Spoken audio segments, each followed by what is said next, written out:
Evaṃ me sutaṃ ekaṃ samayaṃ bhagavā Savantiyaṃ viharati jetavane anāthapindikaṃ ārāme Atako aññatarā devatā abhiṅkantāya rantiyā abhiṅkantavannā Kevalakampaṃ jetavanaṃ obāsenvā yena bhagavate nupasaṅkamī Upasaṅkaminvā bhagavantaṃ abhivādenvā ekamantaṃ antāsī Ekamantaṃ titākosā devatā bhagavantaṃ gātāya anjabāsī Bahudevā manunsāca mangalāni acintayuṃ Akankamānā sontānaṃ brohi mangalamuntamaṃ Asevanāca bālānaṃ panditānaṃ ca sevanā Pujāca pujanīyānaṃ etaṃ mangalamuntamaṃ Patirūpadesavāsoca pumbēca katapuññatā Anta sammā panidhica etaṃ mangalamuntamaṃ Bahu sancañca simpanca vinayoca susiṅkito Subhāsitāca yāvāca etaṃ mangalamuntamaṃ Mātā pitu upanthānaṃ puntadāraṃsa saṅgaho Anakulāca kammantā etaṃ mangalamuntamaṃ Dānaṃca dhammacariyaca ñātakānaṃca saṅgaho Anavaññāni kammāni etaṃ mangalamuntamaṃ Ārati virati pāpā mañjapānāca saññamo Appamādoca dhammesu etaṃ mangalamuntamaṃ Gāravoca nivātoca santuntīca kataṃ yutā Hālena dhamma savanaṃ etaṃ mangalamuntamaṃ Khantīca sovacansatā samanānaṃca dansanaṃ Hālena dhamma sākañca etaṃ mangalamuntamaṃ Tapoca brahmacariyañca ariya sañcāna dansanaṃ Nibbāna sañcikiriyāca etaṃ mangalamuntamaṃ Puntaṃsa loka dhammi cintaṃ yansana kampati Asokaṃ virajaṃ kemaṃ etaṃ mangalamuntamaṃ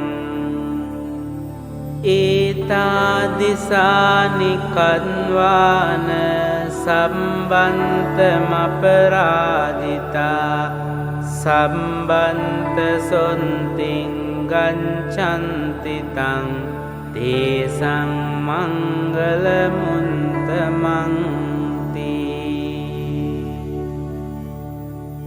ඒතේන සංච වංජේන හෝතු තේ ජය මංගලං ඒතේන සංච වංජේන හෝතු තේ ජය මංගලං ඒතේන සංච වංජේන හෝතු තේ ජය මංගලං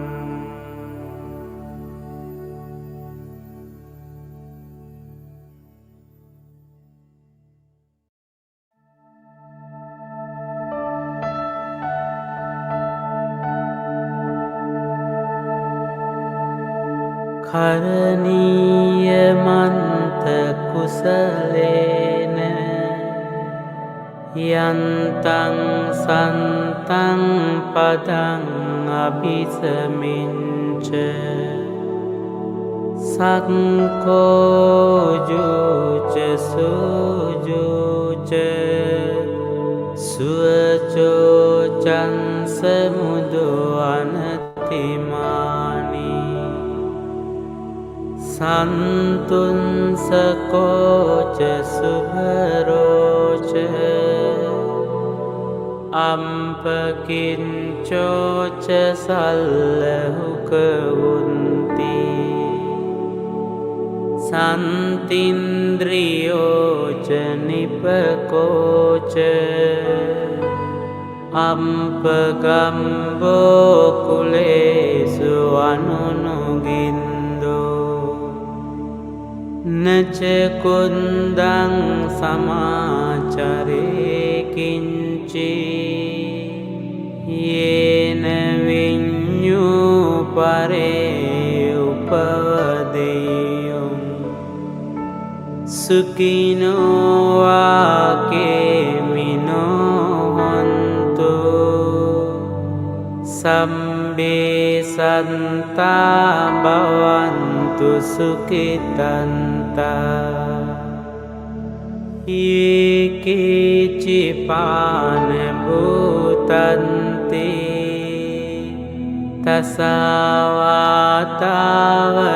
තසවාතාවරාවා අනවසේසා දීඝාවායේ මහන්තාවා මංජිමාරංසකානුකතුලා දිත්ථාවායේව අන්දින්තා යේච දුරේ වසන්ති අවිදුරේ භූතාවා සම්භවේසීවා සම්බේ සන්තා භවන්තු සුඛිතන්තා නපරෝ පරං නිකුම්බේත ඥාති මඤ්ඤේත කන්ත චිනං කංචී ව්‍යාරෝසනා පටික සංඥා ඥාඤ්ඤ මඤ්ඤංස දුංක මිච්ඡේය මාතා යතානියං පුන්තං ආයුසා ඒක පුන්ත මනුරංකේ ඒවම්පි සම්බභූතේසු මාන සංභාවයේ අපරිමාණං මෙත්තංච සම්බලෝකස්මින් මාන සංභාවයේ අපරිමාණ උන්දං අදෝච තිරියංච අසංභාදං අවේරං අසපන්තං තින්ඨං චරං නිසින්නෝවා සයානෝවායාවතන්ස විගතමින්දෝ ඊතං සතින් අදින්ඨේය බ්‍රහ්මමේතං විහාරං ඉදමාහෝ දින්ඨින්ච අනුපගම්ම සීලවා දන්සනේන සම්පන්නෝ කාමේසු විනය්‍යගේදං නහි ජාතු ගම්බසේයං පුනරේති.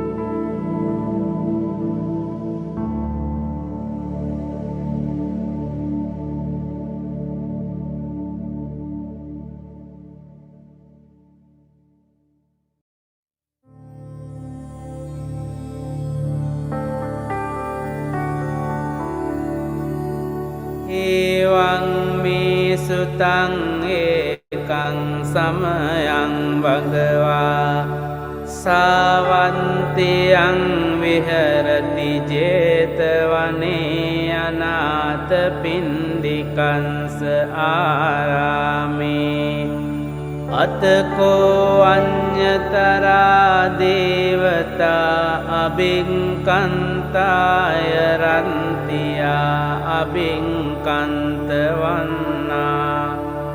කේවල කම්පං 제තවනං ඕබාසෙන්වා යේන භගවාතේනුපසංකමී උපසංකමින්වා භගවන්තං අභිවාදෙන්වා ඒකමන්තං අන්තාසී ඒකමන්තං පිතාකෝසා දේවතා භගවන්තං ගාතාය අංජබාසී බහුදේවා මනුන්සාච මංගලානි අචින්තයොං ආකංකමානා සොන්තානං බ්‍රෝහි මංගලමුන්තමං.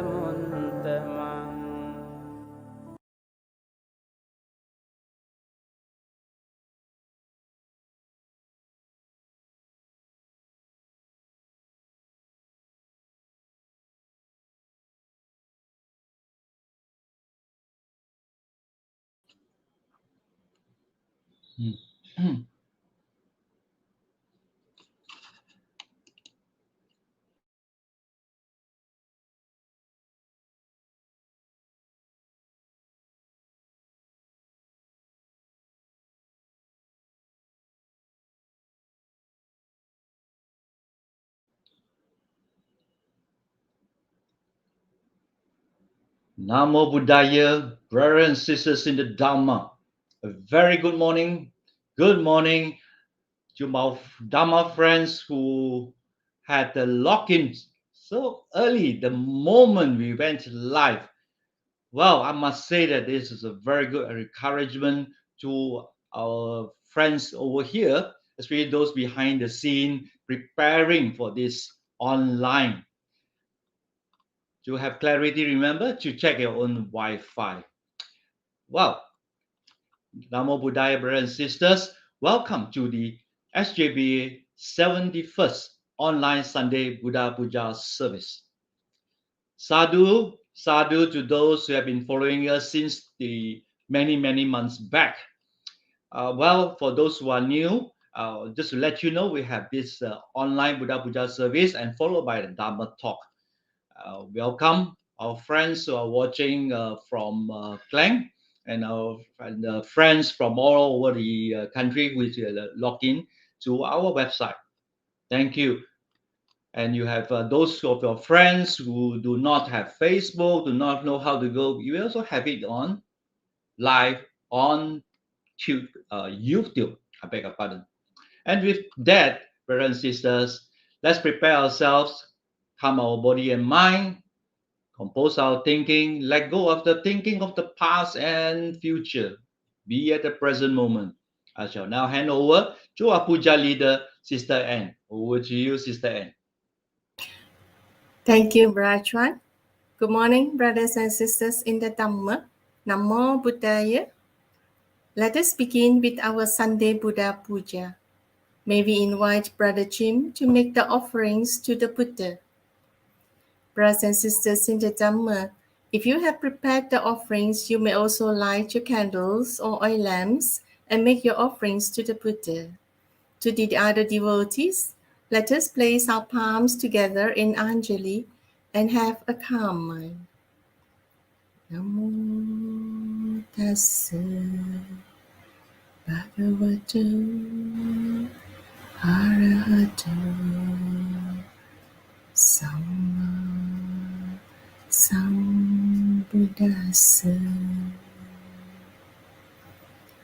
Namo tassa bhagavato arahato samma sambuddhassa.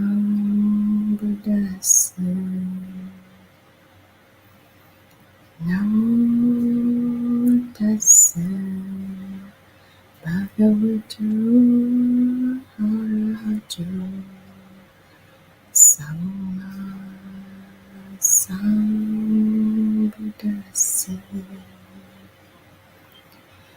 Namo tassa bhagavato arahato samma sambuddhassa.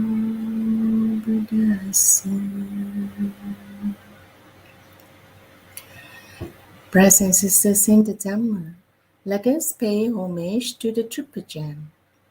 Buddhang pujemi, Dhammang pujemi,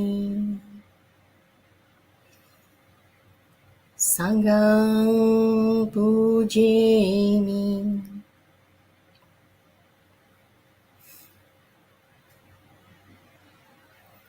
Brothers and sisters in the Dhamma, together let us take refuge in the Triple Gem and observe the 5 precepts.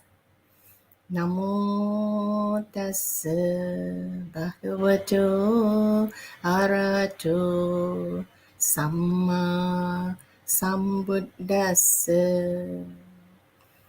Namo tassa bhagavato arahato samma sambuddhassa.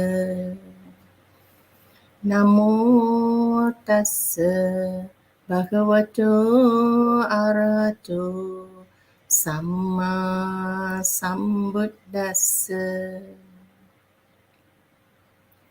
Buddhang saranang gacchami, Dhammang saranang gacchami, Sanghang saranang gacchami. Dutiyampi buddhang saranang gacchami, Dutiyampi dhammang saranang gacchami, Dutiyampi sanghang saranang gacchami. Tatiyampi buddhang saranang gacchami, Tatiyampi dhammang saranang gacchami. Tatiyampi sanghang saranang gacchami. Panatipata veramani sikkhapadang samadhiyami. Adinadana veramani sikkhapadang samadhiyami. Kamesu miccacara veramani sikkhapadang samadhiyami. Musavada veramani sikkhapadang samadhiyami. Suramiraya majjapamadatthana veramani sikkhapadang samadhiyami. Imani panca sikkhapadani samadhiyami. Imani panca sikkhapadani samadhiyami. Imani panca sikkhapadani samadhiyami. Sadhu, sadhu, sadhu. Itipiso bhagava arahang samma sambuddho Vijjacharana sampanno sugato lokavidu Anuttaro purisa dhamma sarati sattha deva manusana buddho bhagavati. Swakato bhagavata dhammo sanditiko akaliko ehipassiko oppanayiko paccatang veditabbu vinyuhiti. Supatipanno bhagavato savaka sangho Ujupatipanno bhagavato savaka sangho Nyayapatipanno bhagavato savaka sangho Samicipatipanno bhagavato savaka sangho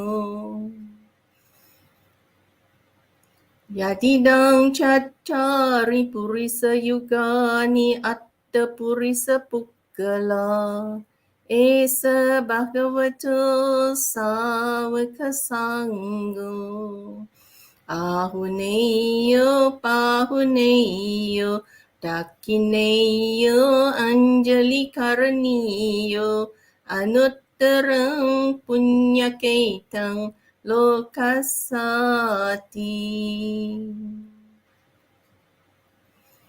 Vandami cetiyang sabbang sabbatani supatititang saririkadaju mahabodhi puttharupang sakalang sada.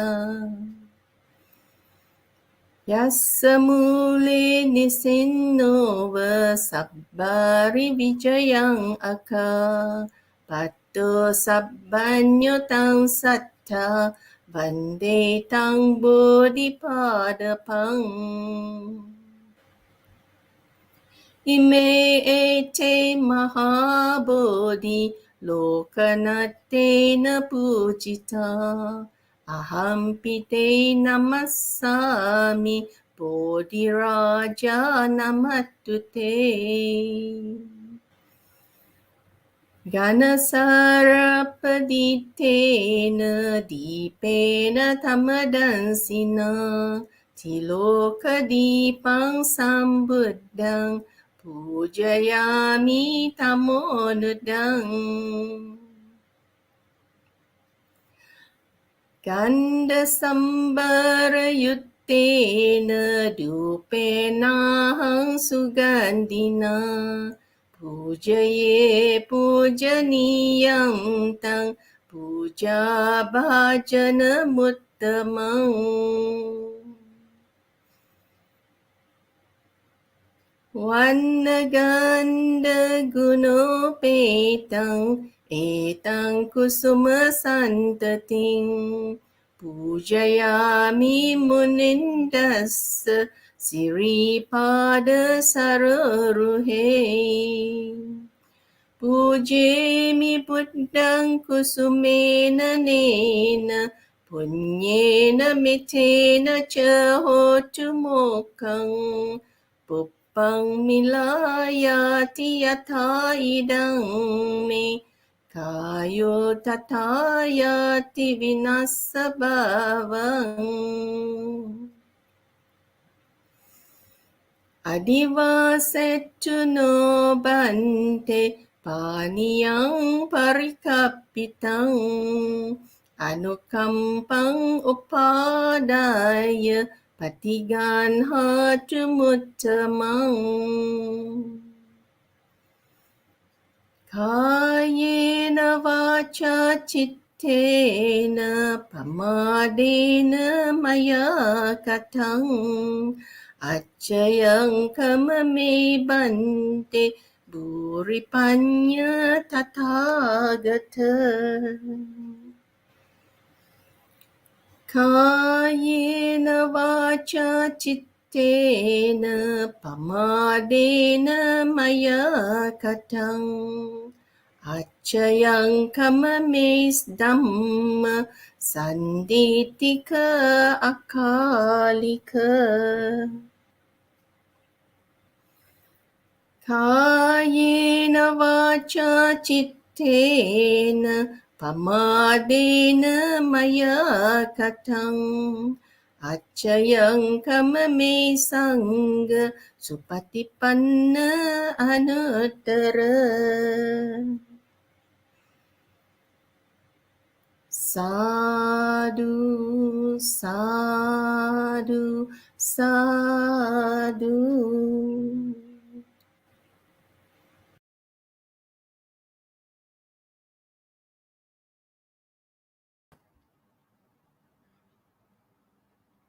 Namo Buddhaya and good morning, brothers and sisters in the Dharma. This morning we are very pleased to have Brother Tan Siang Chai once again to be with us in our Sunday Buddha Puja. And Brother Siang Chai will be giving a Dharma talk this morning with the title, The Choice of Good and Evil in Samsaric Cycle. For the information of those who may be new to Brother Tan Siang Chai, please allow me to introduce him. Brother Siang Chai is the lay Dharma advisor of Subang Jaya Buddhist Association. He began his formal Buddhist education in the Buddhist Institute, Sunday Dharma School, Brickfields, KL. Among his early teachers were the late Venerable K. Sri Dhammananda and Venerable H. Gunaratana. He was formerly the chairman of the Buddhist Mission Society Youth Session and also a former ESCO of the parent body BMSM. Brother Siang Chai was the Dharma Committee chairman while serving in the ESCO of Subang Jaya Buddhist Association. He's a thriving meditator and is active in sharing the Dharma at various Buddhist centers in Malaysia and Singapore. His talks center around daily practice of the Dharma and how it transforms one's life. He feels it's important to understand the essential teachings of the Buddha as it gives Buddhists a strong foundation of knowledge which prevents them from wrong interpretation and practice of the Dharma. Brothers and sisters in the Dharma, if you have any questions pertaining to this talk, you may type your questions in the comment section. We shall then invite Brother Siang Chai to answer your questions after the talk. However, due to a time constraint, we may not be able to answer all questions, in which case we ask for your understanding and forgiveness. Brothers and sisters in Dharma, we are now pleased to invite Brother Tan Sang Chai to deliver the talk on the choice of good and evil in samsaric cycle. Brother Sang Chai. Sadhu, sadhu, sadhu. Thank you, Brother Chim. Good morning, dear Dhamma brothers and sisters. Namo Buddhaya. Yeah, it's indeed good. Yeah, very happy for me to be with you again this Sunday morning to discuss, share some Dhamma and see how we can learn more about the Buddha's teachings in relation to what we want to understand today. So, brother, can you please start the slide presentation? Yes. Right. So, today's talk, as mentioned by Brother Jim, is the choice of good and evil in samsara's cycle. That means as we live from life to life in the cycle of samsara, what is our choice? What do we want to choose to be the preferred way of doing things, of living our life as we encounter different situations in our lives? Meaning to say, why must we as Buddhists choose to be good instead of making the other choice, which is to go along the pathway towards being evil? And I also want to discuss these two terms, good as well as evil. Is there another word for good, or is there another way of looking at evil? And also, what has been the historical ways of understanding good and evil? And I have also included the description, which is understanding the karmic processes, karmic progress and decline in the Buddha's teachings. Because when we talk about good as well as evil, we cannot disassociate it. We cannot cut it away from the understanding of karma. So karma will feature very strongly in this Dhamma sharing, because in order to really understand it as a force, a guiding light, a principle for us to follow, we also must understand karma.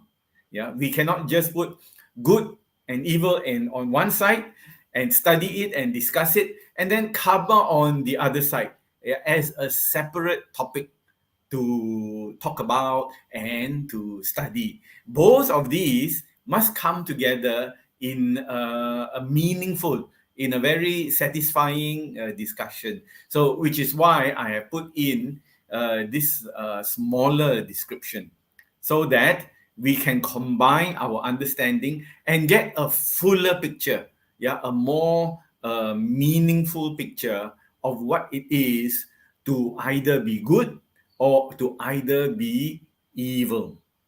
Next, please. So, good and evil, what does it mean to a religious person? So here I put that good and evil are very important concepts, primary concepts in religion and as well as philosophy. So in this talk, we will examine what are the views of religious people and also what are the views of the philosophers. Because philosophy is about how to live life. And the philosophers that have been, repeated quite often, which means to say that they are highly regarded, highly respected. Their thoughts on being good and also being evil have a very important significance. That means to say, we also must understand what these philosophers say, because many of them are very wise and many of them are very intelligent. And the way they look at life also tells us something about their way of thinking and their culture as well. So when we take what they say and examine it for our needs, we can get another viewpoint. That means we can see this topic from another angle. So it's not just about religion, it's also about philosophy. After all, philosophy is about how do you live life to your satisfaction, to the highest degree possible. Now, the main reason why religious people like to look at good and evil, because there is this dimension of suffering, the experience of suffering. And when we suffer, we don't like it. We become very unhappy because we have to suffer. After all, the main purpose of our existence as human beings is, if you ask human beings what do they want out of life, you will find that most human beings will say, I want happiness. I want to have a satisfying, I want to have a smooth and enjoyable life. Then when human beings come across some problems, they will start to suffer. And what are these problems? The problems of not getting what you want is a problem. And it makes us suffer. The next thing that gives us problem is getting what you don't want is also a problem. So you got these two things. What you want, you cannot get. It's a problem. And then what you don't want, you get it. Also another problem. And it makes us suffer. And together with these two things, not getting what you want and getting what you don't want, is the influence of other people, other groups of people, other organizations. And so when people don't give us what we want and give us what we don't want, we become unhappy. And then when we suffer, we say, these people make me suffer. Firstly, I cannot get what I want. Number two, they give me what I don't want, which is pain and problems and all kinds of suffering. They must be evil. So this is our thought. They are bad people. They are unreasonable. They are not good people. They are evil people because they give me all these problems.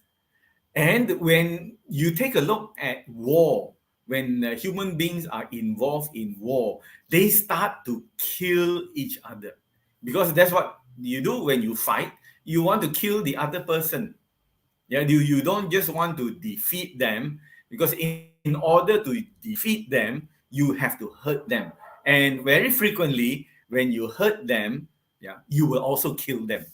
This is something which, I also have heard of some things which people that I know who have been in wars, they have been victims of the war, they relate this to me.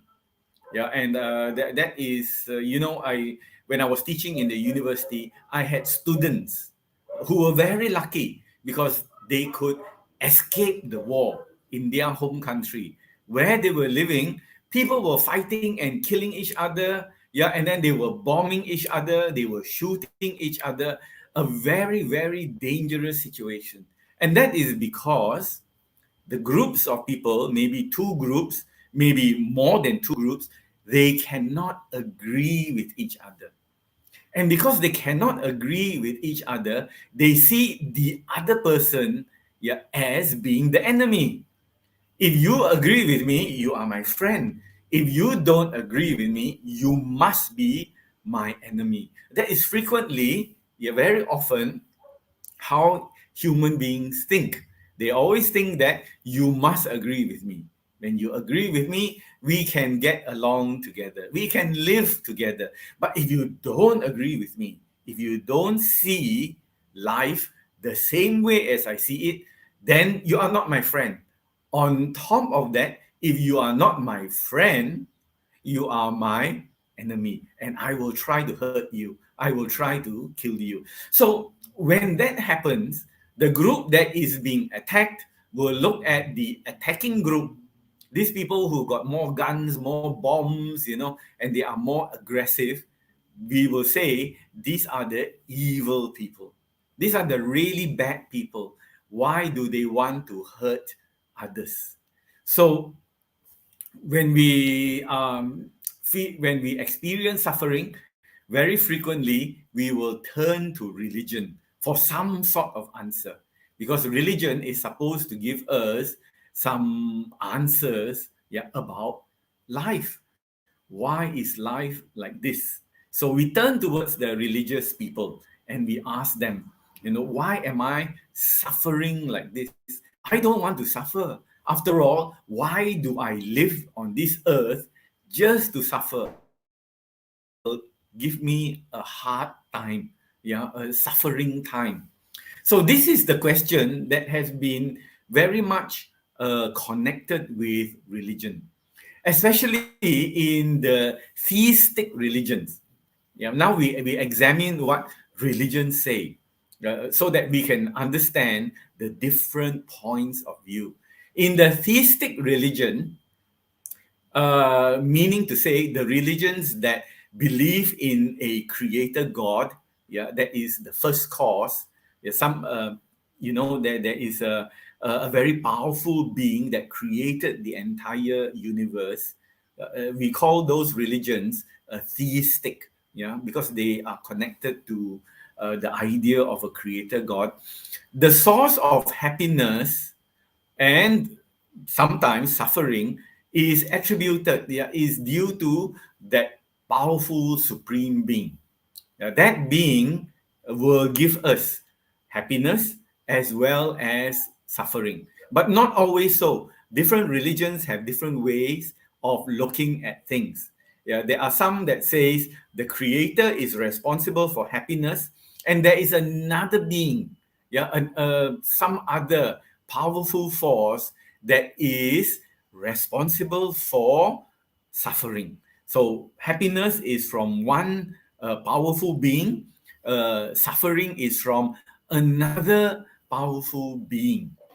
So this is the principle or the beliefs of many of the theistic religions that have to do with their idea or their belief in a creator God. So very often these systems of thinking, these theistic religions, they see good and evil as absolutes. Absolutes meaning it must be like this or it must be like that. And they also see the good and evil being absolutes, totally good and totally bad. They are not inside the human being. The human being is just, someone who wanders around in life and is influenced by the good and the evil that is outside of them. And many of the theistic religions also see the good and the evil as being opposing forces. That means they are fighting each other for the control of the human being, all the time. So those of us who have come or who have studied Christianity and even Islam, and some of us might know Judaism, and there are some religions as well, they also have this belief. Like for example, the ancient Persian, which is now Iran, the ancient Persian religions, also many thousands of years ago, they also had this belief of the source of good is the God, and the source of evil is the opposing force, to that God. So it is always this evil force is always trying to disrupt the work of the Creator God. So this is how they understand life. This is the way they make sense of the world around them, especially when there are so many things they didn't understand. For example, the natural catastrophe. Why are there floods? Why are there earthquakes? Why are there volcanoes? Why is there drought when there's no rain coming from the clouds? And then people will suffer. And when people will suffer, they try to get, powerful beings to help them overcome the suffering. And so they will start praying to the powerful beings. Of course, some of these beings, they can't see them. But in any case, they believe the powerful beings are there. So therefore, when we pray to them, they will help us. And when they help us to have water, not to have earthquakes, to have a peaceful life, then we are happy. So therefore, I hope you can see the connection. The connection between the good and the evil, which is outside there, which is, external forces. Next, please. So let me share with you some quotations from some very interesting people who have thought quite deeply about good and evil. And I'm sharing here a quote by Alexander Solzhenitsyn. And Alexander Solzhenitsyn is a Nobel Prize winner for literature. He wrote a lot of novels. He's actually a philosopher, and also he was a political prisoner. He was put in prison by the government of the Soviet Union for saying things that they did not like. So because he was an activist, and he very frequently criticized the government, they put him in prison. And in prison, he was able to write some books. He was able to think and have very good ideas about what to write. And in fact, as I said, he awarded the Nobel Prize for the ideas that he shared with the rest of the world. So Alexander Solzhenitsyn, he's still alive, quite old by now. He says, the line dividing good and evil cuts through the heart of every human being. So this is the way he views it. There is good, there is evil, but the dividing line is actually the heart. And if we want to destroy this evil, that means we have to destroy a piece of our heart. So he says, and who is willing to destroy a piece of his own heart? So it's very interesting, also very, very sharp, what is being said by Alexander Solzhenitsyn. So his interpretation is that if you want to rise above good and evil, it is a very painful process. It's not easy to be higher than good and evil, to overcome them, to actually renounce them, renounce good and evil together. If you want to do that, you have to cut away a piece of your heart. And that is, I can imagine, it is a very painful process, a very painful thing to do. So most human beings, what do? They simply live with it. They simply live with the good and the evil that is existing all around them, because it's not easy to cut their own heart. It's quite a painful psychological process for them. So next, please. So we can see, in the world, in history, how human beings have become very violent and very aggressive towards each other. When wars are being fought, when human beings fight each other in large groups, they group together as a country. The countries group together, as one faction, and then they will go and fight other countries that have signed a pact. That means they also group together. So there are groups of countries fighting groups of countries. And when that happens, we call it a world war. So we have had 2 world wars. The First World War was really, really terrible. And the Second World War, many people also died. Here, in Malaysia, in Southeast Asia, many people also were undergoing suffering during the World War. And as when I was preparing this talk, there are many pictures of suffering caused by human beings. A lot. So some of them are not very nice. Bodies after bodies being stacked on each other. So many thousands of people being killed by their own fellow human beings.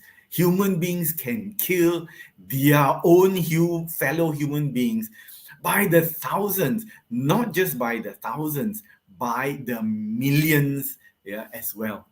We know for a fact that during the Second World War, Adolf Hitler, who was the Chancellor of Germany, he was the head of Germany, he wanted to wipe out the entire Jewish race.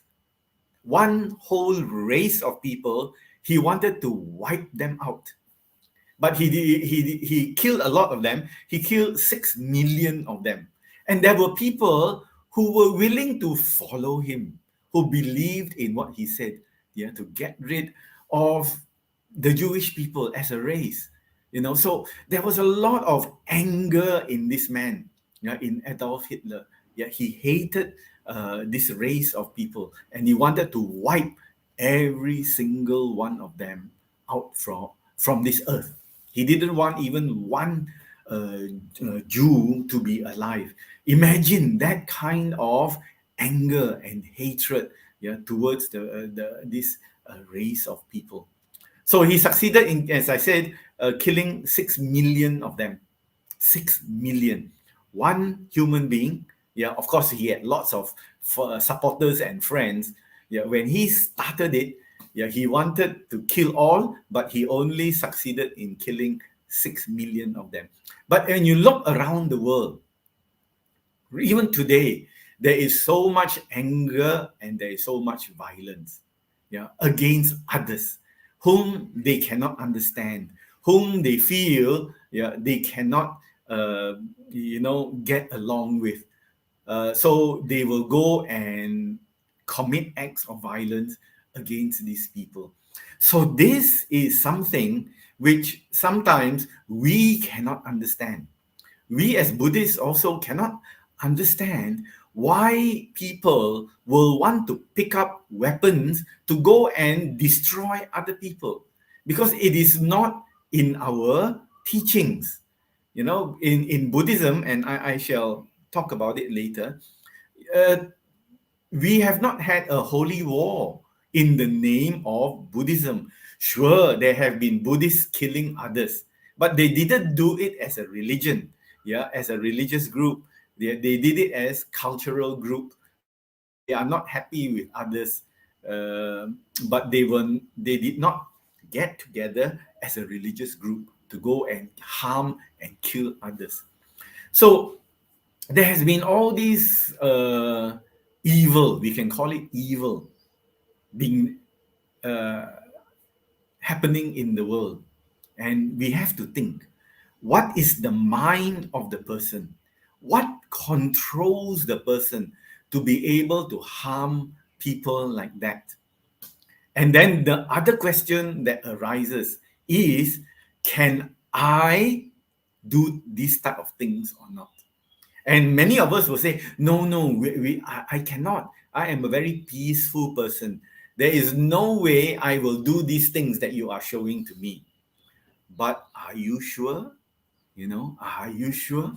Can you be pushed to a level that you can also commit evil things, harsh and violent things towards your fellow human beings?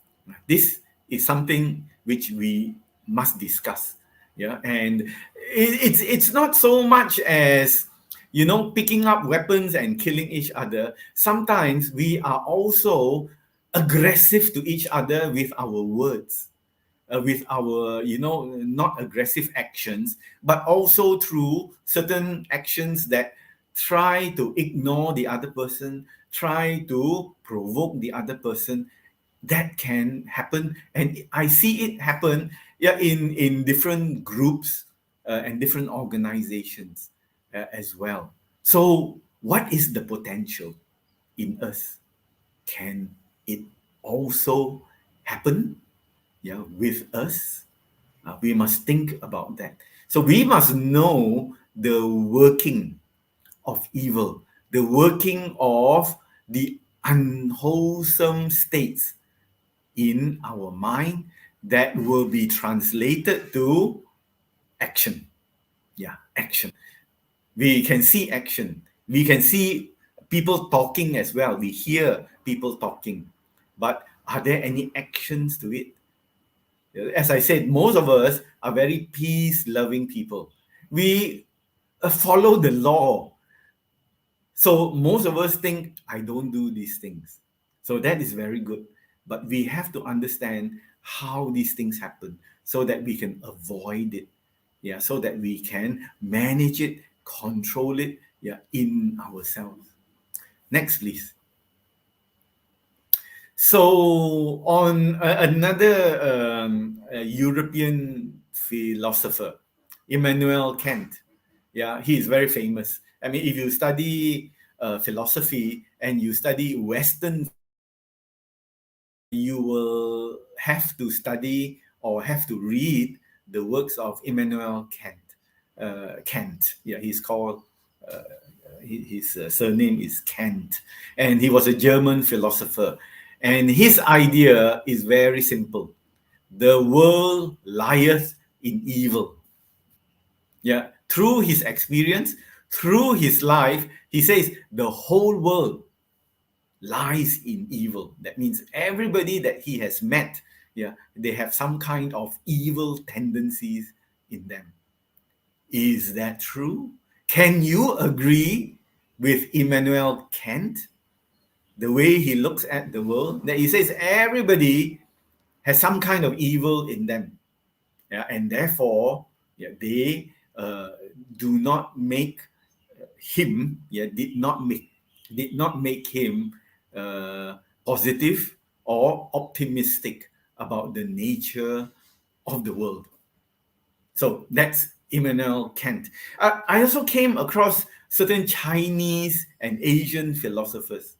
And they had different interpretations and different points of view. But there were those also who said outright, that they thought human beings, human nature tends towards evil.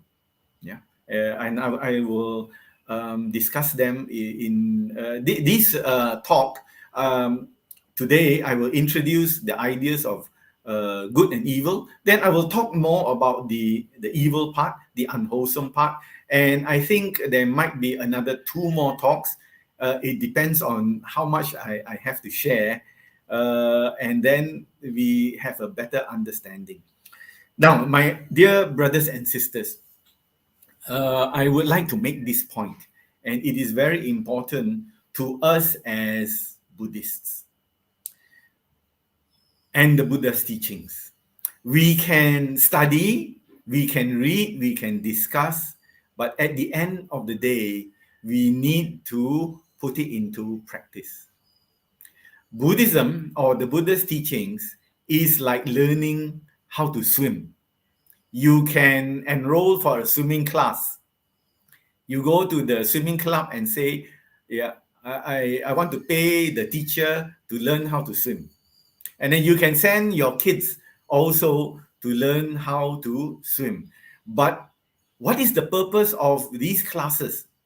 The purpose of the class is when you jump into the water, you can swim. That is the whole purpose. We don't learn swimming to understand the mechanics of the body, how the body moves through the water, how the water makes us float. We learn swimming in order to swim. And this is the nature of the Buddha's teachings. The nature of the Buddha's teachings is to put into practice so that we can understand our suffering and overcome it. Yeah, to just listen and to just study. And there have been people who get PhDs in Buddhist studies. I remember a very famous Buddhist speaker and teacher of meditation in America. His name is Joseph Goldstein, and you should try and listen to his talks. He's a meditation teacher. He learned meditation in actually India, and then he practiced meditation in Thailand and Burma. He said, as a young man, after he finished high school, he went to study philosophy. And there were these professors in the university. They are very well-read and they are learned. And they can tell you about this philosophy of the West and this philosophy of the East. And they are very, very intelligent people. So Joseph Goldstein, after learning, attending the lectures, doing the essay and all the work that the professors asked, he asked them, how do you live your life in order to be happy? And the professors have got no answer. They only study philosophy. They don't know how to practice philosophy. In the same thing also, he came across a professor of Buddhist studies. That means he was the expert in the whole university. He was the expert in Buddhism. So after listening to the lecture, he went to ask him, how do you overcome your suffering? And the professor said, I can only teach you. Yeah, I don't practice it. I am a professor in Buddhist studies, but I don't practice Buddhism. It's a very, very strange situation. Because, as I mentioned, the Buddha's teachings is a swimming lesson. You learn it and then you go and swim. You don't learn it and then just say, oh, wow, fantastic. Let me go and write some books. Let me go and write some articles. Let me go and give a talk online. No, it's Buddha's teachings is meant to be directly applied in our lives. And that's how we must look at it. It's a swimming lesson. It's practical. It's for application, not for us to just keep in our mind, right? So these are the thoughts of Immanuel Kant. Next slide, please. Now let us look at. Oh yeah. Okay, good. Oh, my picture a little bit covered the words. Anyway, what it means is that evil, I would like to now share with you the definition of evil, both as an adjective and both also as a noun. How has it been looked at in the West? And not just in the West, because Western thoughts and Western ideas have spread around the world. Now, how do most people look at the concept of evil? And we can understand the concept of evil through the words that are being used to describe it. So as an adjective, the description is profoundly immoral and malevolent. Yeah, that means want to harm you. Example, his evil deeds. So that is the use of the word evil. And other words to describe it are wicked, bad, wrong, immoral, sinful, foul, vile, dishonorable, etc., etc. And as a noun, it describes profound immorality, wickedness. That's a really good word, wickedness. I came across this word when I was young and was reading fairy tales. Yeah, and I read about the wicked witch. So this wickedness, you can imagine the witch. This wickedness means really, really bad. And depravity. Depravity means even worse than the normal badness. That means you are perverted, depraved. Yeah, even the bad people don't do these things, and you go and do it. It is worse than bad. That is called depraved, especially when regarded as a supernatural force. So, as I said, yeah, the idea there is that evil is a supernatural force. It's out there. It's trying to tempt you to do evil. This is I'm just conveying to you the thoughts, yeah, of people who believe these things. So, for example, the world is stalked by relentless evil. That means evil is chasing the world to try to make them, influence them to be evil as well. So the other words of it is wickedness, badness, wrongdoing, sin, immorality, degeneracy. That is a very big word, but it means a lot. Corruption as well, depravity, villainy. If you are a villain, you must be evil. Yeah, you must be doing bad. So these are interesting things, and for good measure, I threw in this picture of the apple and the snake. Yeah, I am not sure whether you understand the symbolism.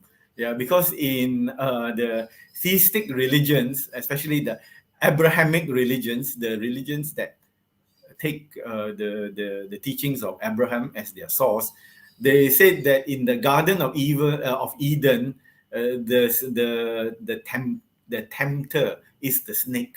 Yeah, and the snake made Adam and Eve eat the apple. So then after that, they became lost and they became evil, yeah, like the snake, which is meant to be Satan as well. So I share with you this because I want us to be on the same page to understand the descriptions of evil and how is it similar or not to the terminology we use, yeah, in the Buddha's teachings. Next, please. So very basically, it's like this. Yeah, I put it into a chart form. You have the devil or Satan, which is evil, and you have God, which is the good presence in the universe, and in the middle you have human beings. Yeah, and the theistic viewpoint is that these two forces, yeah, are trying to influence the human being all the time. And so, therefore, when the person is evil, he is under the influence of the devil. And what they must do is chase away the devil so that the human being can be free, yeah, to follow God and be good. Yeah, this is what is happening. Yeah, there's always a struggle. There is a tussle going on all the time. Next, please. So in the Buddha's teachings, yeah, I will just introduce this, and then what we will do is we will go more detail into the evil aspects, yeah, of the human experience. So what did the Buddha say, yeah, about good and evil? He said, and in the Pali, he used this word, yeah, how do you describe the Buddha's teachings in 3 lines? In the Pali, he said, Sabba papassa akaranam, kusalasa upasampada, sachitta pariyo dapanang, and then there is one line I did not include, etang buddhana sasana. Yeah. So in English, it means avoid that which is evil. So I use back this word evil. Yeah. Sabba papassa. Yeah. That means all evil. Akaranang, avoid. Cultivate that which is good and wholesome. And sachitta, chitta is the mind. Sachitta Pariyo Dapanang, purify the mind. And the last line is Etang Buddhanas Sasana. This is the teaching of all the Buddhas. This came from the Buddha. He said, all Buddhas, that means he is not the only Buddha.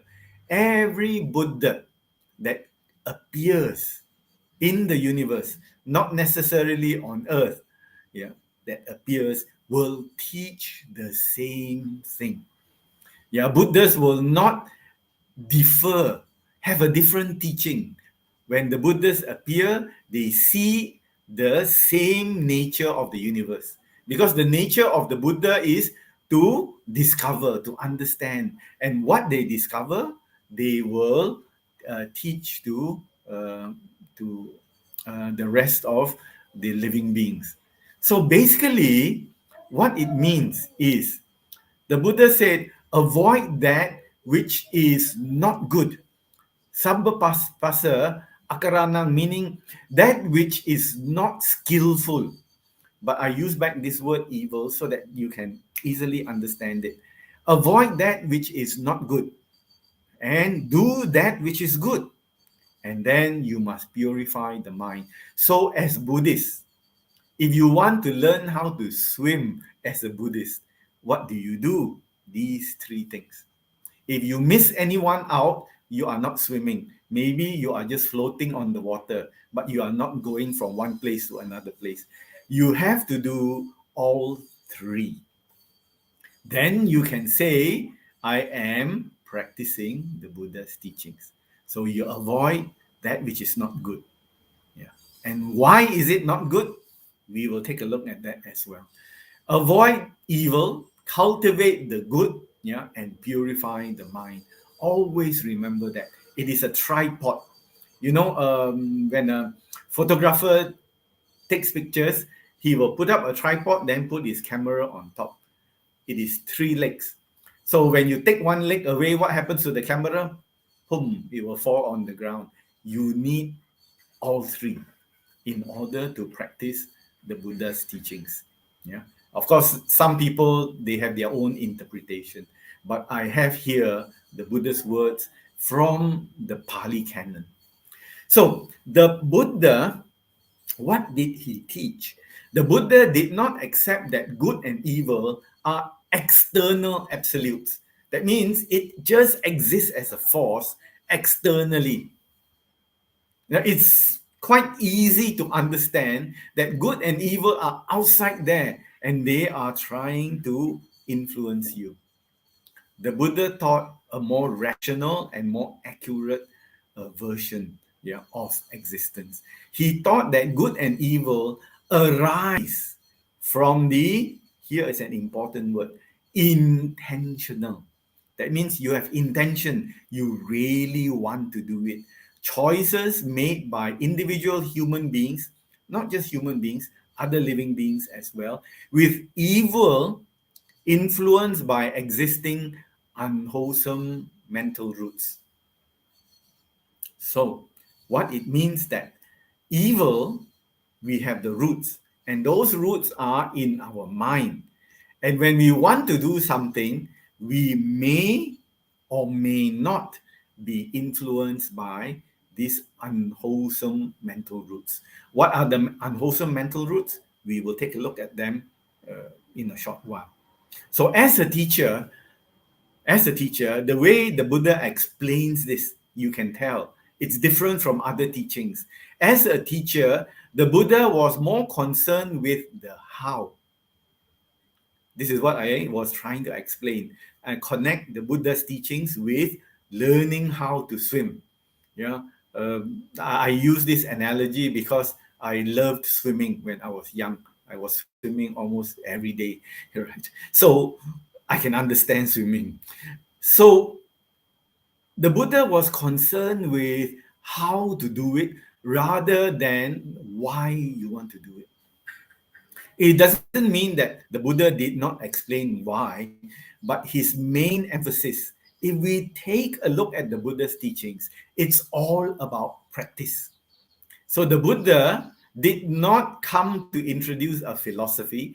The Buddha did not come to introduce a religion, the Buddha came to introduce a self-improvement course.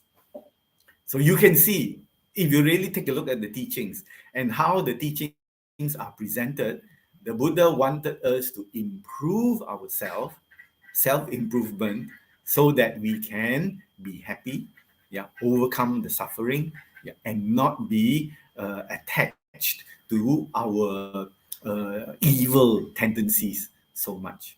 Next, please. So, how do we recognize evil? I've got, in preparing this talk, I did a lot of research, because this is a very interesting topic. I've always wanted to know how people can be so bad, how people can be so evil as to want to kill and hurt others.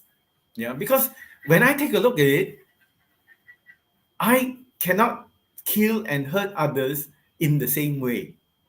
So I think. But maybe when the circumstances, when the situation arises, and I want to defend people that I love, I might even hurt others. I might even kill others. Is it possible? Right now, I don't really think about it. But is it possible? I think it is possible. That to defend the people that I love, I might even kill somebody. It is a scary thought. It's scary to me. But when I think about it sincerely and truthfully, the potential is always there. That I even accidentally might kill somebody, hurt somebody, in due to what I do. So now when we recognize evil, evil has been very on the minds of people for a very long time. Next, please. And how, next slide, please. In the past, especially during the 18th, 19th century, there have been people, many in fact, I did not want to share so much, so many slides. I tried to always reduce the number of my slides. I had so many slides, some I just couldn't include. There is this man called Sir Francis Galton, and he lived in the 19th century. He was founder of this way of thinking called eugenics. And he was a forensics expert. That means he worked with the police to try to solve crimes. And what is eugenics? Eugenics is the science of telling or recognizing criminals by the way they look. So he tried to measure the face, measure the skull, the head, the configuration of the eyes, the nose, the mouth. We have something like it in Chinese culture also. So he tried to find a way to tell who are the criminals in society by the way they look, and who are not. So he measured all the criminals, he took pictures of them, and here are some pictures, and he put, certain identifying features. That means if your eyes are too close together, you must be a criminal. Normal people, the eyes are not close together. So many people think like this, due to the fact that people like Sir Francis Galton, he advised this sort of thing. And so he tried to compose all the pictures of criminals together to get a common picture of a criminal. This picture, you will know this guy or this woman is a criminal. And this is the picture I show you on the right-hand side. This is all the features of criminals put together will look like him. That means combine now. And he looks like a very nice person. He doesn't look evil at all. He doesn't look like a criminal. So all these ideas were, after a while, thrown out by the police and the scientists. It doesn't work. You cannot tell an evil person from his or her looks. They have found that sometimes the most evil person is the most decent looking person. And those that don't really look good or don't really look friendly, they might be good people inside. So this is what I'm trying to say, dear brothers and sisters. You cannot tell from the outside what somebody is thinking or feeling on the inside. It's not easy. Some people can do it, but most of us cannot do it. They try to do it, in America, the FBI, the Federal Bureau of Investigation, also tried to find out how, when some people stand, let's say at the airport, they are going through the immigration, how they behave might tell you they are terrorists. So there are certain ways of trying to identify, and it came from this school of thinking, eugenics. Sometimes they are successful, sometimes they are not. So the physical side is very, very difficult to tell. From looking at people, it's very difficult to tell. Next slide, please. Right. So now we go on to the mind.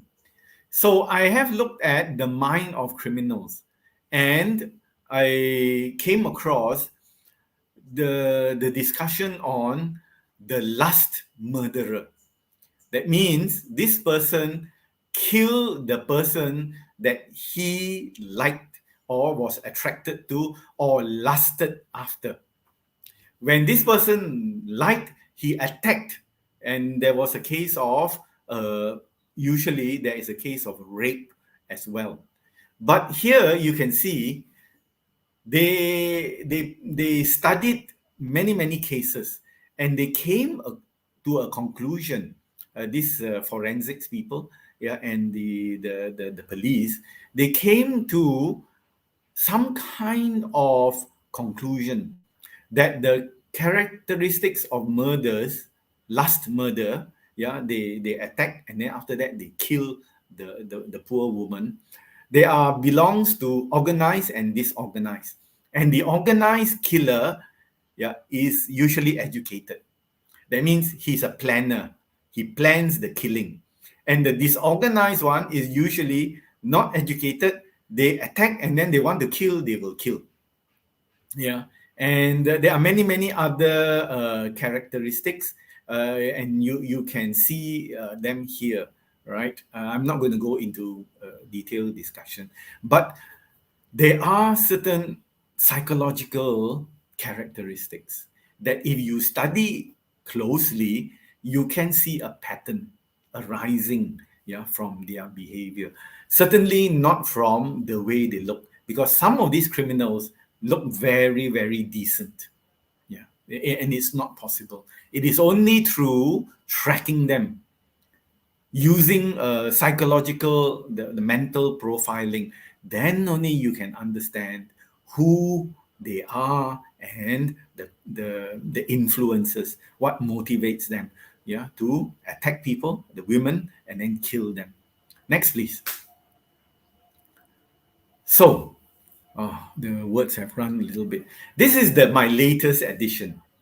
Yesterday morning, when I woke up, I happened to come across this CNN reporting. And this reporter said, he said, the world is becoming more extreme. And when people become extreme, they start to hate each other, and they can also attack and kill each other. It's very, very common. Because when you take one side and then the other person takes the other side, you don't agree, you start to hate. Why? You don't understand. There's no common ground. You don't even want to talk to them. And so extremism usually results in violence. So I will look at the discussion points, because we don't have much time, right?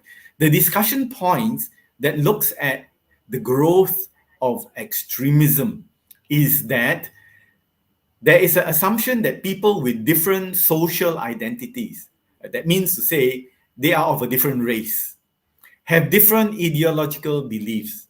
So if they are of another group, they don't look like you, yeah, they don't talk your language, yeah, they don't dress like you, they must be something wrong or they must be weird.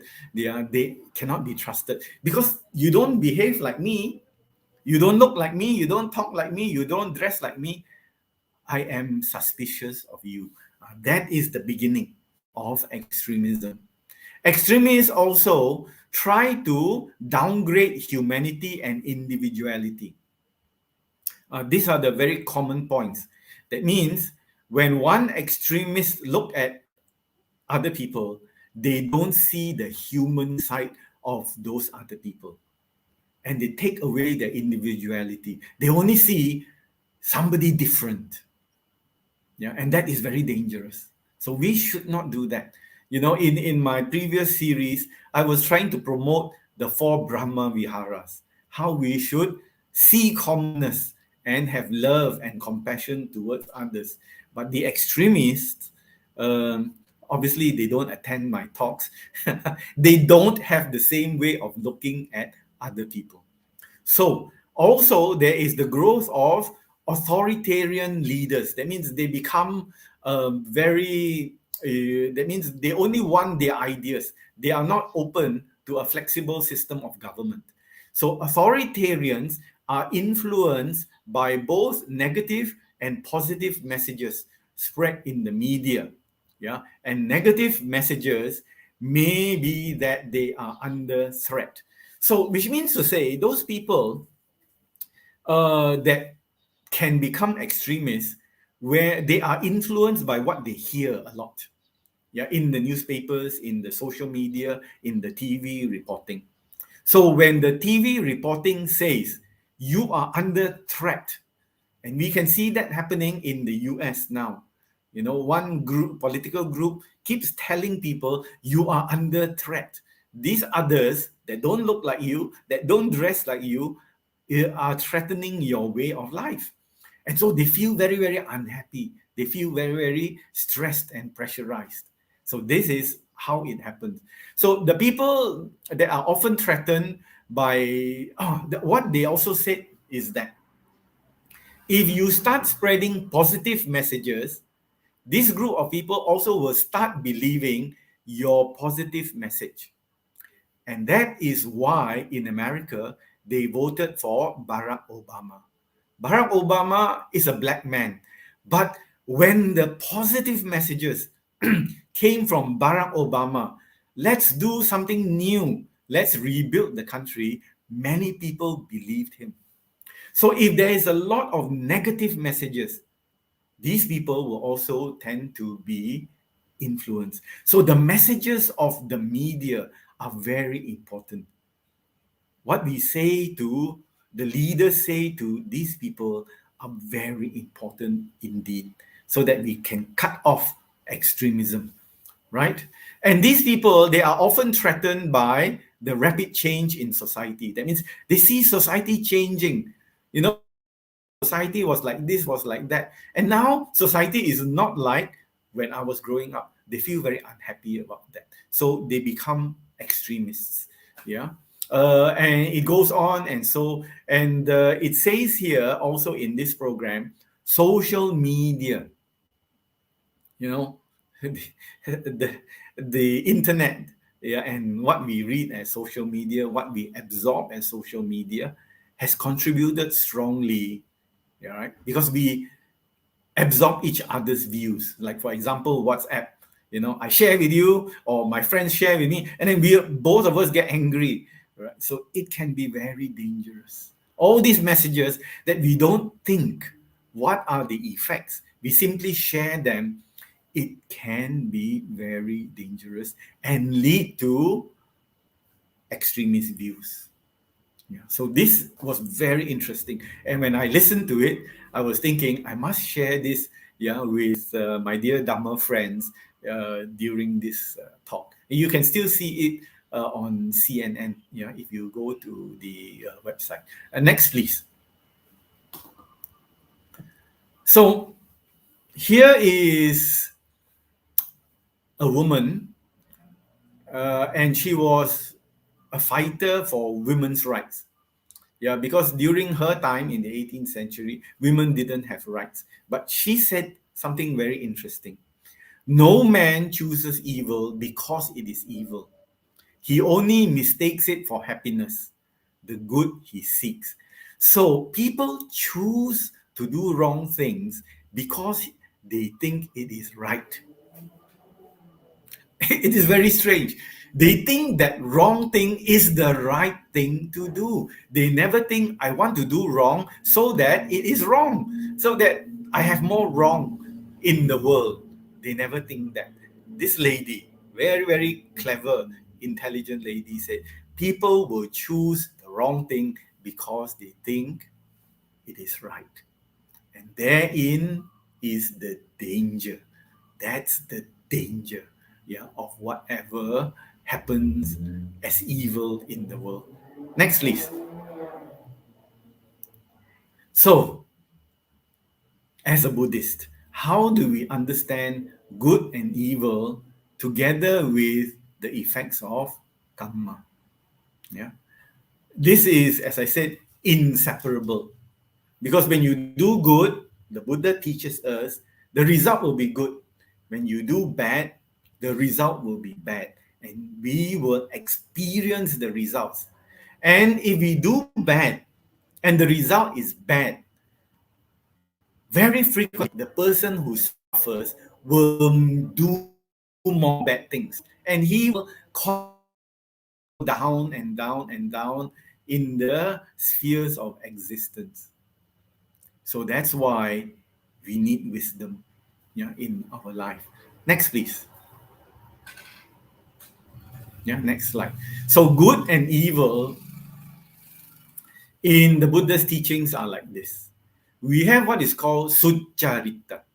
Succarita means good and virtuous actions. Anything that is su is good. Anything that is do is no good. For example, sukha, we prefer sukha than dukkha. So when we have ducharita, it means that our actions are not virtuous.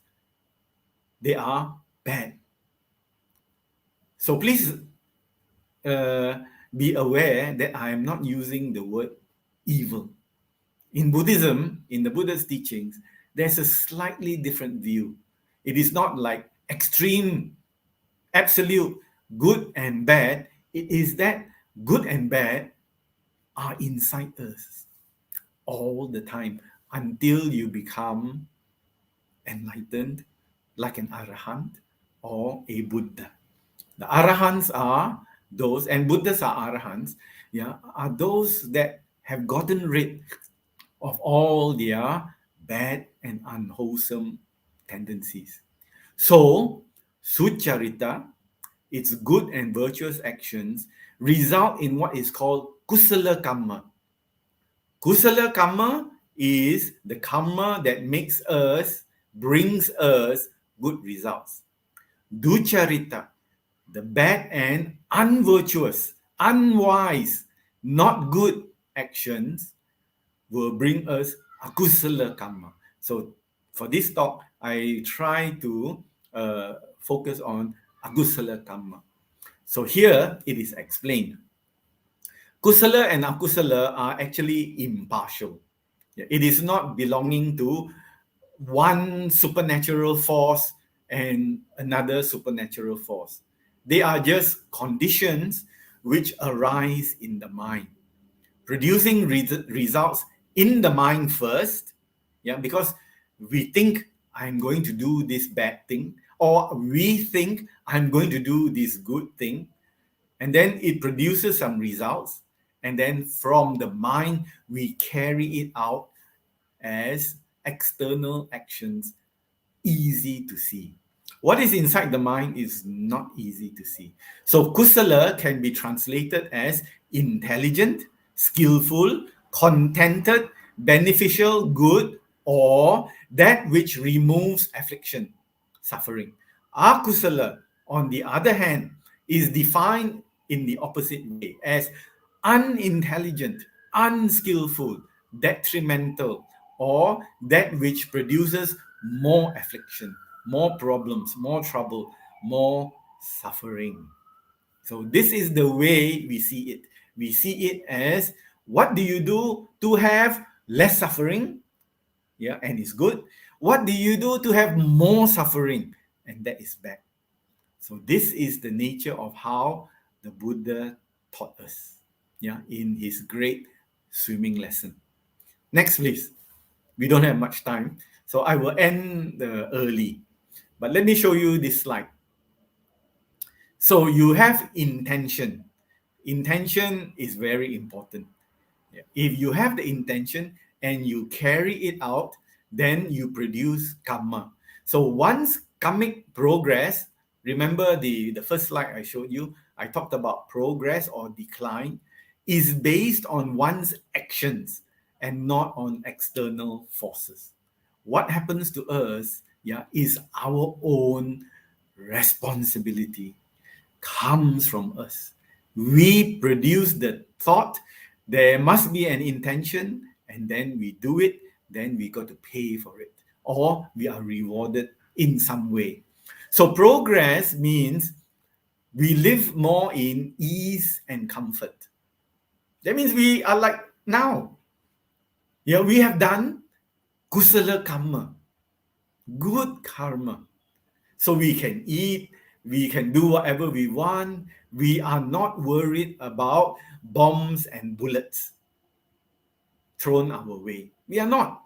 Yeah. And I know we have to be very careful, but for the most part, we can go walking about in the public areas and nobody is going to come and attack us. Yeah. Of course, we have to be very careful. Yeah, I qualify that.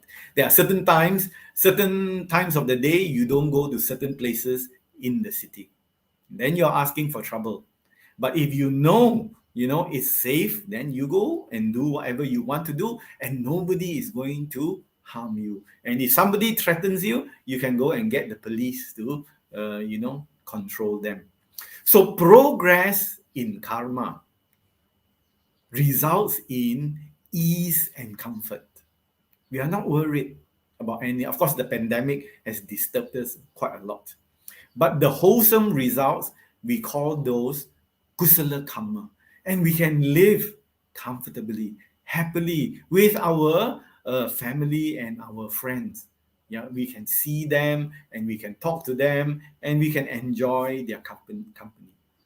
Decline means you are doing the wrong things. Decline means painful struggle. And it will give us unwholesome results, which is akusala karma. Akusala. Yeah, and we are suffering, not enough to eat. There are people like that. Today they are running away from others who want to kill them, want to hurt them. They don't have enough to eat. They don't have a place to stay. They also become refugees. And refugees' life is also suffering. It's not an easy life. So this is what's happening. We have compassion for refugees. We have compassion for people who are running away from violence.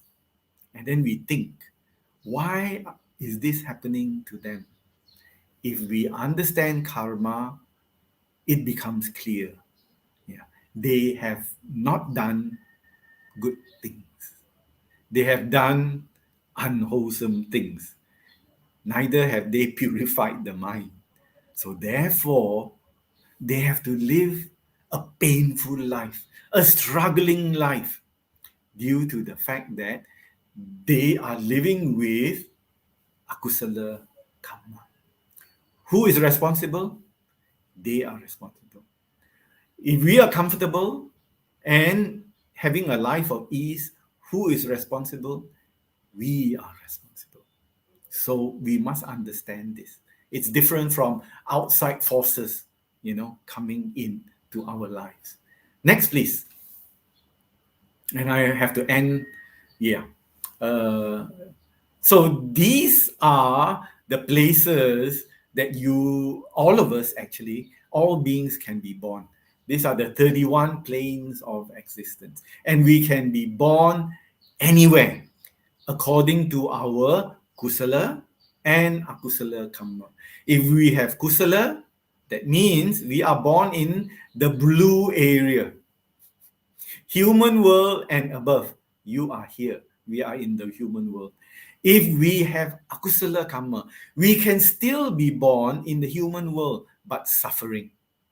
And when we are born below the human world, in the 4 woeful realms of the angry ghost, the hungry ghost, the animal, and the hell beings, your life is that life. Those lives are all about suffering. Yeah, there is nothing good to talk about, in those realms, those places of existence, right? Now, okay, we don't have much time, all right? So there is a lot to try to understand, and I have to talk more about akusala karma, and then we will talk about kusala karma. What is the good things that we must do, and then we compare. So I think very easily we will need 2 more sessions, 2 more Sundays to complete our discussion and understanding of good and evil. I think your mind now is beginning to change. But even when we were young, our relatives and our parents did teach us about good and evil in order for us to avoid evil. But here we become more intelligent, wiser, in that evil means a certain thing, a certain result, a certain course of action, how to behave. And good means we are doing certain things that help us. Yeah. And of course, what the Buddha said was go beyond that. Go further. Don't just think about good. Don't just think about evil. Liberate, find freedom from both good and evil. And that is called Nibbana, total liberation from the samsara cycle. Thank you very much, brothers and sisters, for your kind attention. I'm sure you have questions. Any questions?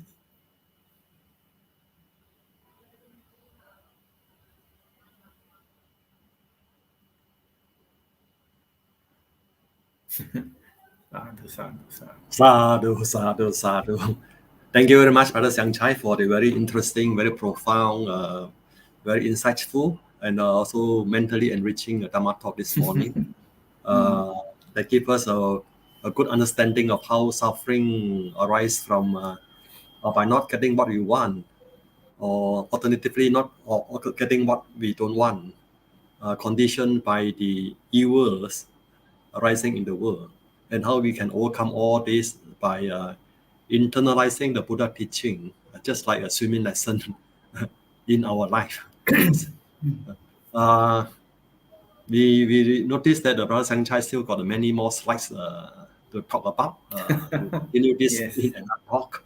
And also, we noticed that many questions from our devotees, Brother Xiangchai. So we request you to maybe give short and sweet answers. There are many questions. Yes, I will try. We try to cover as many questions as possible. Okay, now we shall proceed with the Q&A session, brothers and sisters in Dhamma. The first question, can we be absolutely sure they are perfectly good people without any defilements in the world? Yes, this is what the Buddha tells us. And the Buddha was a perfectly good person without any defilement. So, as I mentioned just now, the perfectly good person is an arahant. That means the arahant has worked, has strived, following the Noble Eightfold Path to cut away all the defilements. And actually, there are slides which I have prepared for this, but because I'm so long-winded, I think I spent too much time at the beginning. I wanted all brothers and sisters to really understand, so that when we come across this issue or topic, then we know how to put it in the right perspective. So the perfectly good person is the Arahant. Yeah, this is what the Buddha explained. And so according to the teachings, yes, possible. Yes, it's possible to find perfectly good people. Can you find an Arahant today? I am not sure. Yeah, because only an Arahant can know another Arahant. Yeah, and definitely I am not an Arahant. So I cannot tell. But according to stories, that have people observed certain monks, then they come to the conclusion that this monk is so virtuous, he must be an Arahant. But we are not able to confirm this. But taking the Buddha's teachings, we can be sure, even when we are not enlightened as an Arahant or an Anagami or a Sakadagami or a Sotapanna, they are experiences of insight. And when we experience the insight, it is a paradigm shift. It means that our normal way of thinking have taken another way or another course. And so we think that if the insight you experience, the people experience, can be so significant, enlightenment is even more significant. So if we follow the Buddha's teachings, we will get such insights. They are just opening the eyes. Our eyes is half closed, and the insight is suddenly the eye is fully open. Then we can see that what the Buddha taught is actually true for ourselves. Not from the book, not from the talk, not from the CD, but we see what the Buddha said is there. Then suddenly we think, oh, real, no, real, it is real. And so we are motivated, we are, we become more encouraged, inspired, in fact, to walk the Noble Eightfold Path more and more and more and more until we get somewhere which is very, very safe. And even they have gotten rid of 3 minor factors. But they are already safe. They cannot fall lower than the human world in a coming birth. So we can be sure that what the Buddha said is true. At the same time, there is no totally evil person in this world. Some say there is really, really evil and there's really, really good. So we know that they are really, really good. But at the same time, the Buddha says, there is no totally evil person, no totally evil being. Even when we talk about Mara, Mara is not an evil being. Mara is actually a deva, right? Except that he likes people to enjoy sensual pleasure. That's basically it. He is not an evil, he is very naughty, but he is not like the theistic religion, the Satan, or the devil. Okay, short answer. Thank you, Brother Sangchai, for opening up our horizon in seeing things better as they really are. We come to the next question. Next question from our regular Brother Leong Yu Ming. The world lies in evil.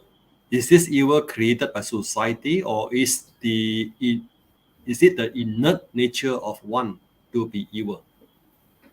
Well, this question will be answered as we go along. And even in what I explained just now, it is not an external force. Evil is not waiting out there to catch hold of us. This is what some people believe, that we are very innocent. And as we go about in our life, the evil, catch us and make us do certain things that are also evil. So the Buddha explained in this way. It is, society is made up of individuals, and when there are enough individuals who believe in the same thing, such as during the Second World War under Adolf Hitler. He was not just one person. He managed to make others, many others, believe in the same things that he did. So in that case, the belief or the idea that he had began to spread.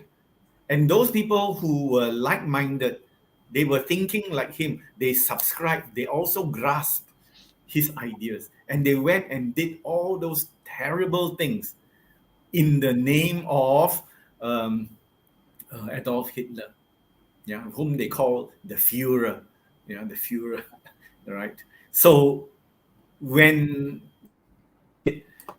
you are able to convert, make people believe in you, there are these charismatic leaders in the world. They have an idea, and their personality is so strong. They make others believe in that idea. They start to become a force to carry out the ideas. You think in Cambodia, Pol Pot began to spread his ideas until he created the killing fields. Millions of people died under attack from the Khmer Rouge. They were so, can we use this word, evil. But they were being led by a deranged, somebody who was not totally 100% a rational human being, but they liked it. They liked his ideas. So they went and killed whoever, Pol Pot asked them to kill.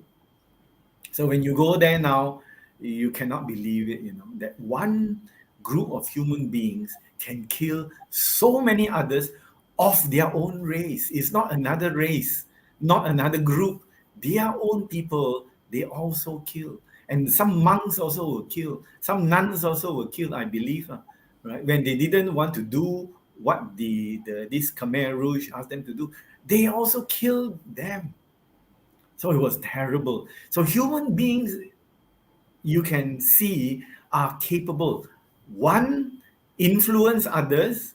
It becomes, I don't think it is all of society, but one large group of society, when they start believing in the same wrong idea, the same unwholesome idea, they can do a lot of damage.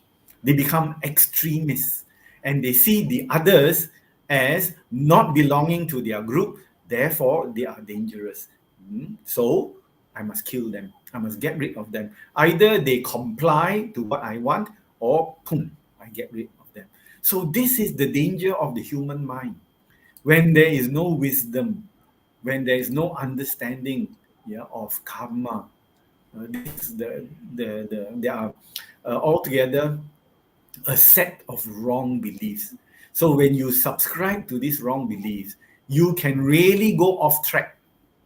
From a normal human being, you go really somewhere else, into thinking that others are not individuals. You take away the humanity. I can kill them anytime I like. That is terrible.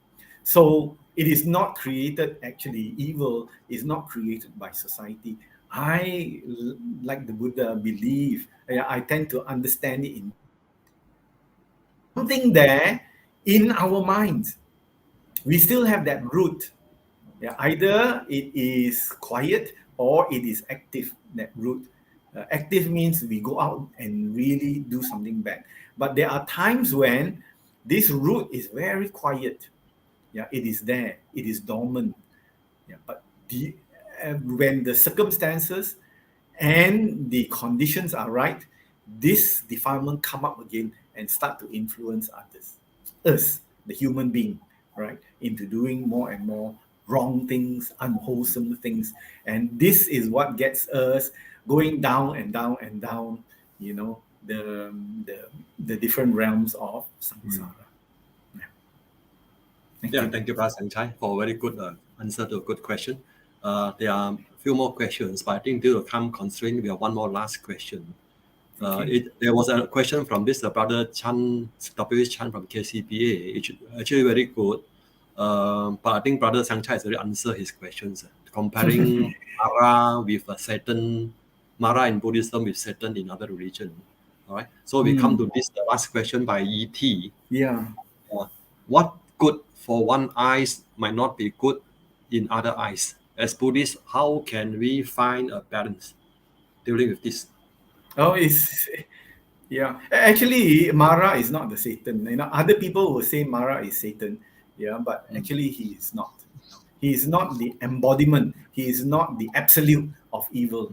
He just wants to turn people away from practicing the Buddha's teachings, right? And there are many types of Mara. One is the Deva Putta Mara, meaning the real being.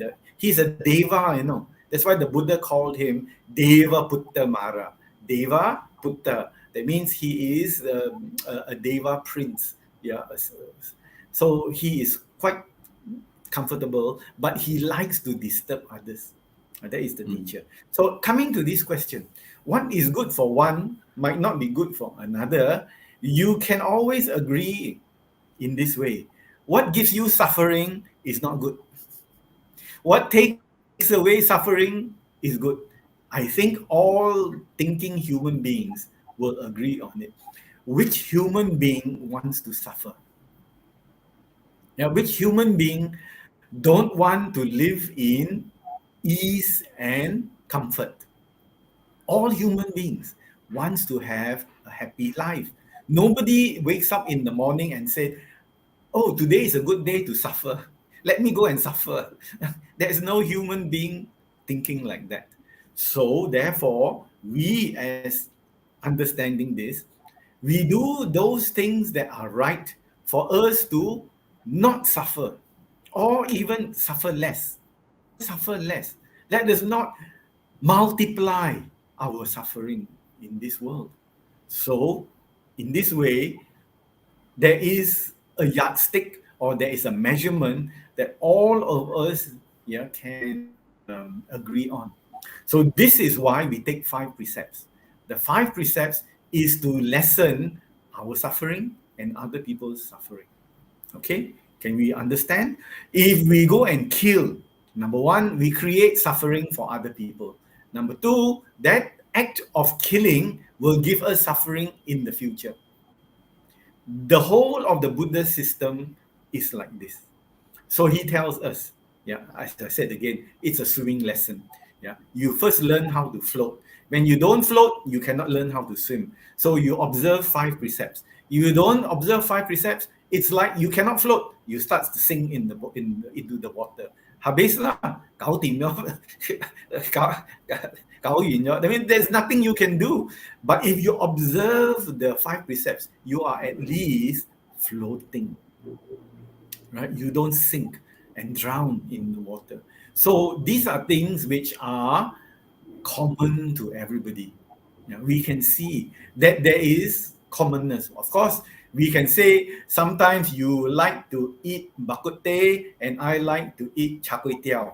So different. You eat your bak kut teh, I eat my char kway teow. Especially Klang bak kut teh is very, very good. So you can eat that. But there are certain things which are very common. Same. We cannot deny such things. That we are trying to avoid suffering as much as possible. And we are trying to find enjoyment as much as possible. This is common. Every human being is like that. So that's why we run away from the war. We run away as refugees, running away from fighting. Why? They don't want to suffer there. If they stay in the same place, they will be killed, they will be tortured, they will be raped, all kinds of things. So therefore they run.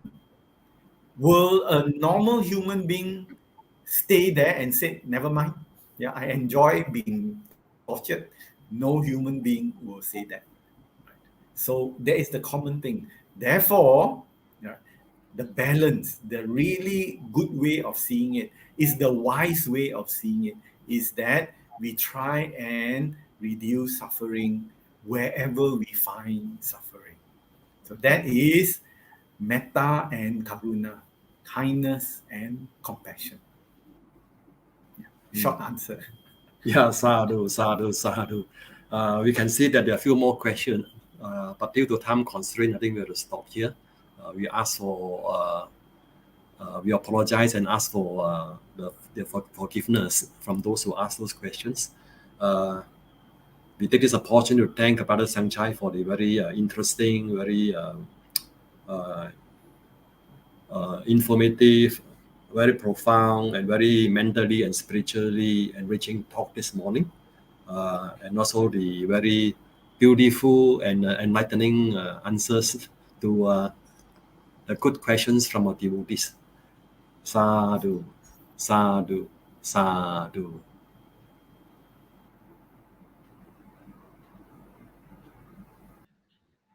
Thank you very much, Brother Tan Sangchai, for the Dharma talk. The choice of good and evil in the samsara cycle. Brothers and sisters in the Dharma, we had participated in the morning's Sunday Buddha Puja service, listening to the Dharma talk. With the merits accrued, let us share and dedicate merits to all living and departed relatives, families, friends, and all beings. Let us dedicate merits to those who have fallen ill due to the COVID-19, and may all beings be well and happy. Imang no punya bagang mata pitunancha acharyanancha sabbasatanancha sabbamitanancha sabbanyatinancha sabbabetanancha sabbadevatanancha Bhajema Imano punya bhagang sabba satanang dema sabbe sata sukita hontu Idang menya tinang hotu sukita hontu nyadayo Idang menya tinang hotu sukita hontu nyadayo Idang menya tinang hotu sukita hontu nyadayo Imina punya kammena mame bala samagamo satang samagamo hotu yava nibbana patiya Idang me punyang asawakaya vahang hotu Idang me punyang nibbanasa pacayo hotu Sadhu, sadhu, sadhu. Brothers and sisters in the Dhamma, before we end, let us pay homage to the Triple Gem. Buddhang pujemi, Dhammang pujemi, Sanghang pujemi. Sukhi Hontu.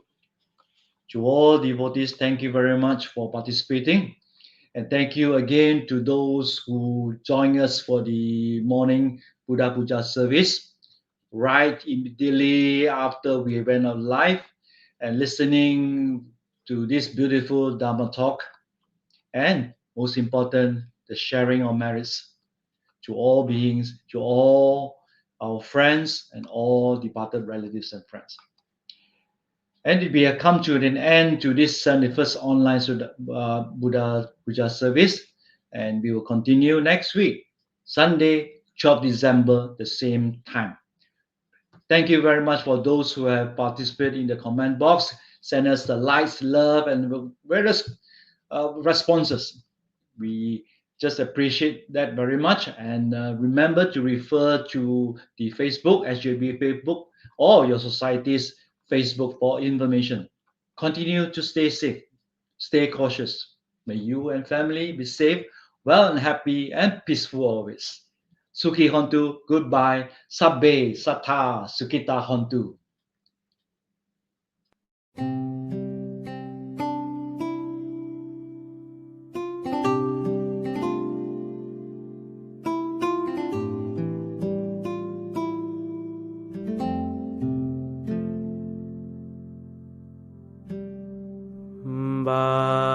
Bahong sahan semabhinim